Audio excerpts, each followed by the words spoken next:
ভাই একটু জোরে জোরে বলেন তো আপনারা একটু, যে ওখানে এই যে এই মাচাং বানানো তো সুবিধা কি কি বলেন তো?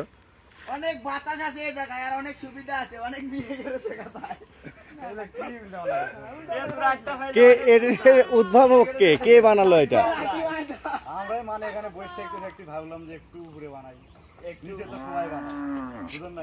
সবাই বানাই, আমরা একটু ভাবলাম যে উপরে বানাই, বাতাসও লাগে বেশি, তাই উপরে বানাচ্ছি। আচ্ছা ঠিক আছে।